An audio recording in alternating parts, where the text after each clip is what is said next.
கர்த்தருடைய பரிசுத்த நாமத்திற்கு ஸ்தோத்திரம் உண்டாவதாக. கர்த்தராகிய இயேசு கிறிஸ்துவின் நாமத்தில் உங்களுக்கு கிருபையும் சமாதானமும் உண்டாவதாக. இந்த நாளுக்குரிய தியானத்திற்கான தேவ வார்த்தை 1 யோவான் அதிகாரம் 2 வசனம் 2. நம்முடைய பாவங்களை நிவிர்த்தி செய்கிற கிருபாதார பலி அவரே. நம்முடைய பாவங்களை மாத்திரமல்ல, சர்வலோகத்தின் பாவங்களையும் நிவிர்த்தி செய்கிற பலியாயிருக்கிறார். பிரியமானவர்களே, கர்த்தருடைய பிள்ளைகளாகிய நாம் நம்முடைய பாவங்களை கர்த்தரிடத்தில் அறிக்கை செய்து அவரால் நம்முடைய பாவங்களை மன்னிக்க முடியும் என்பதை விசுவாசித்து அவரை நம்பி நாம் வாழும்போது கர்த்தர் நிச்சயமாக நம் பாவங்களை மன்னித்து நம்மோடு கூட இருந்து நமக்கு உதவி செய்வார். 1 யோவான் 2:2 நம்முடைய பாவங்களை நிவிர்த்தி செய்கிற கிருபாதார பலி அவரே.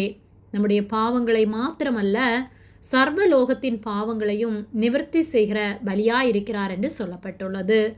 அவர் நம்மேல் வைத்த அன்பின் நிமித்தமாய் நம்முடைய பாவங்களை அவர் சுமந்து கொள்ளும்படியாக, நம்மை மீட்கும்படியாக இந்த உலகத்தில் மனிதனாக வந்து நம்முடைய பாவங்களை அவர் ஏற்றுக்கொண்டு நமக்காக கிருபாதார பலியாக அவர் சிலுவையில் தொங்கி நமக்காக இரத்தம் சிந்தினார். நம்முடைய பாவங்களை கழுவும்படியாக மட்டுமல்ல, சர்வலோகத்தில் உள்ள அனைத்து மக்களுடைய பாவங்களையும் கழுவும்படியாக அவர் நம் அனைவருக்காகவும் பலியானார்.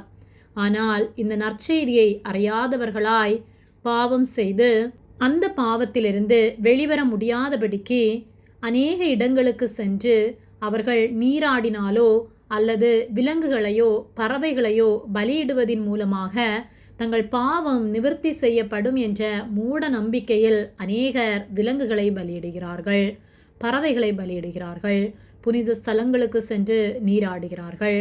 கர்த்தராகிய இயேசு கிறிஸ்துவை அல்லாமல் நம்முடைய பாவங்களை மன்னிக்க வேறொருவருக்கும் அதிகாரம் இல்லை. அவரே நம்முடைய பாவங்களுக்காக இரத்தம் சிந்தினார், நமக்காக தம்மை தாமே பலியாக ஒப்பு கொடுத்தார்.